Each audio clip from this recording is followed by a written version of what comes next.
Students. Since you are on the blended learning, today I will discuss to you our next topic under Unit 2, Module 2, Chemical Bonding. First, let's define these valence electrons.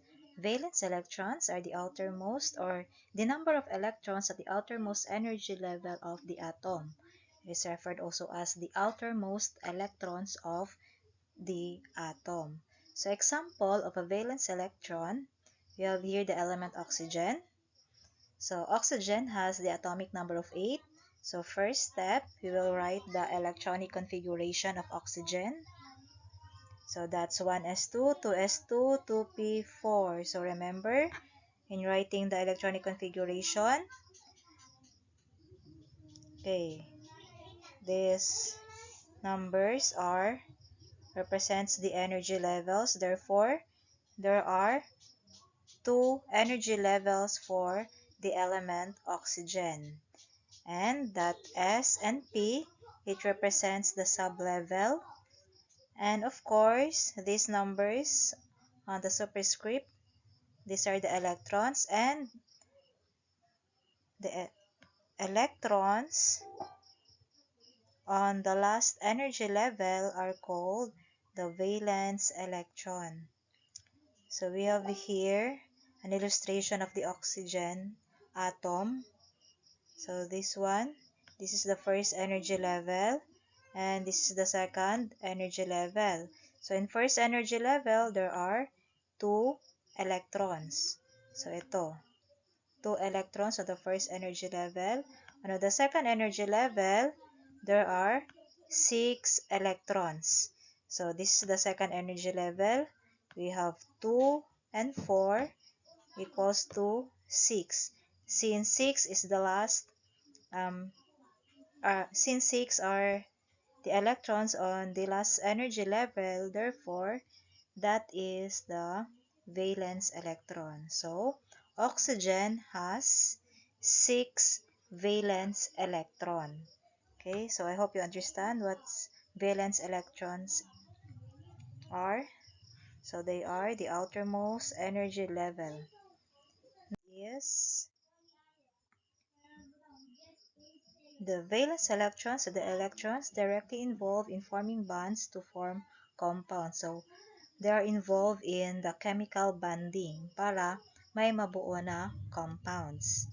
So, electronegativity is a measure of the tendency of an atom to attract electrons.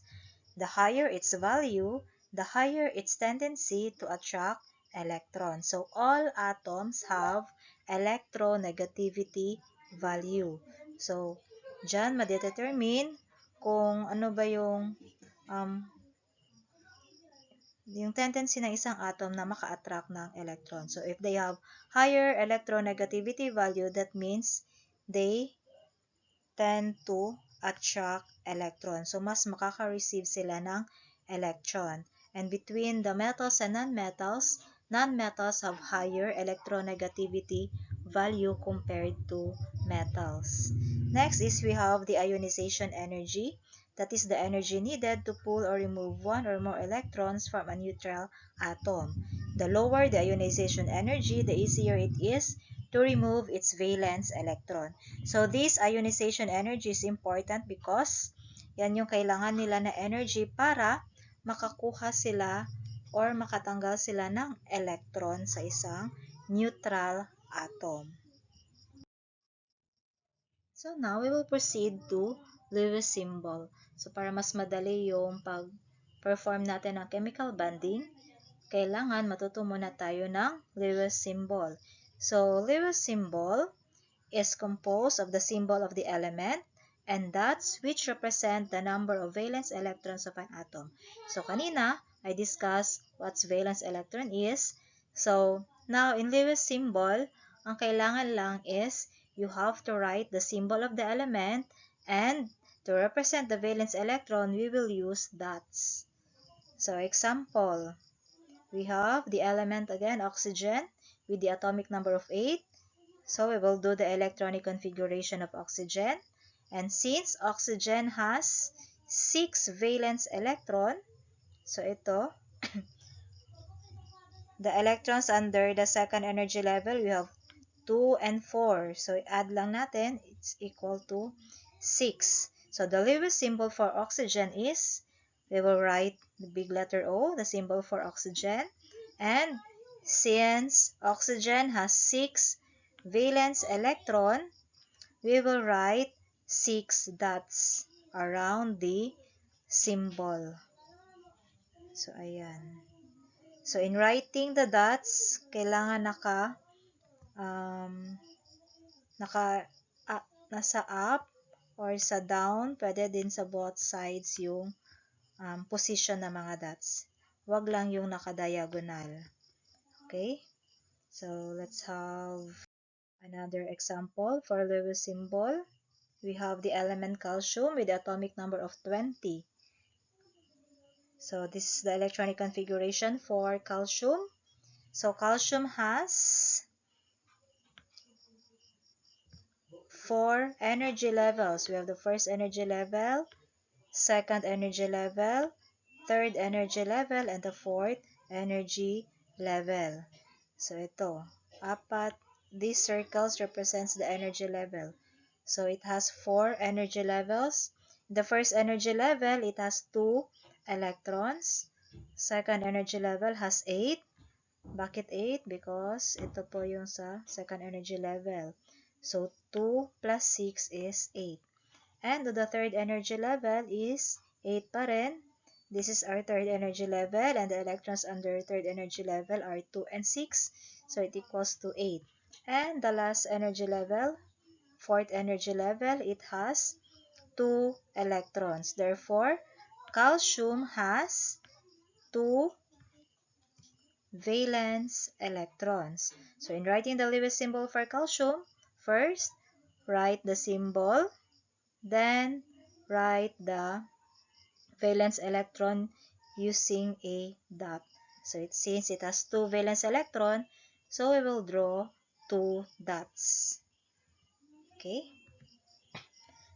Next, we have the element phosphorus with an atomic number of 15. So, the electronic configuration of phosphorus, 1s2, 2s2, 2p6, 3s2, 3p3. So, phosphorus has 3 energy levels. First energy level, second energy level, and the third energy level. And the valence electron for phosphorus is, we have 2 plus 3, that's 5. So, we will write 5 dots. So, this is the Lewis symbol of phosphorus. Other examples, we have carbon with an atomic number of 6. So, carbon has 2 energy levels. First energy level and the second energy level. So, the Lewis symbol for carbon is, we have C, and its valence electrons are 2 plus 2 is equal to 4. So, carbon has 4 valence electrons. So, this is the Lewis symbol of carbon. Next, we have titanium with an atomic number of 22. Okay, so titanium has 4 energy levels.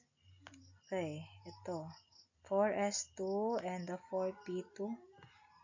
Therefore, titanium has 2 plus 2, 4 valence electrons. And the last one, we have the element neon. Atomic number is 10. So, neon has 2 energy levels. So, for the second energy level, ang number ng electrons niya is 2 plus 6 equals to 8. So, this is the Lewis symbol for neon. So, I hope you understand how to write a Lewis symbol. So, this time, let's have a formative assessment. Just write your answer in 1/2 crosswise. No need to write the electron configuration. Just write the given and its corresponding Lewis symbol. So if you have any questions, feel free to message me on the Facebook Messenger. Thank you.